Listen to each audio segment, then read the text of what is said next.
ഞാനൊരിക്കൽ അമ്മയോട് ചോദിച്ചിട്ടുണ്ട്, അമ്മേ അച്ഛൻ വിവാഹം കഴിച്ചില്ലായിരുന്നുവെങ്കിൽ അമ്മയ്ക്ക് എന്ത് സംഭവിക്കും എന്ന് ഞാൻ ഒരിക്കൽ അമ്മയോട് ചോദിച്ചിട്ടുണ്ട്.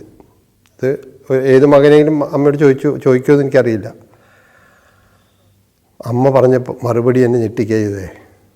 അമ്മ എന്താ പറഞ്ഞറിയോ? ഞാൻ പിഴച്ചു പോകുന്ന പറഞ്ഞേ. ഇതൊരു അത്ഭുതകരമായ ഒരു മറുപടിയായിരുന്നത്. അത് വളരെ ധീരമായ ഉത്തരവാണ് എന്നെനിക്ക് തോന്നുന്നു.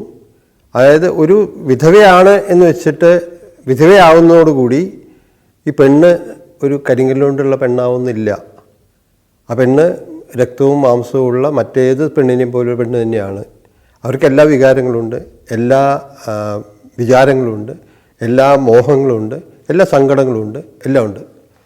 അപ്പോൾ ഇത് പറയുമ്പോൾ ഞാൻ മനസ്സിലാക്കിയൊരു കാര്യമുണ്ട്, അല്ലെങ്കിൽ ഇന്നത്തെ തലമുറ മനസ്സിലാക്കേണ്ട കാര്യമുണ്ട്.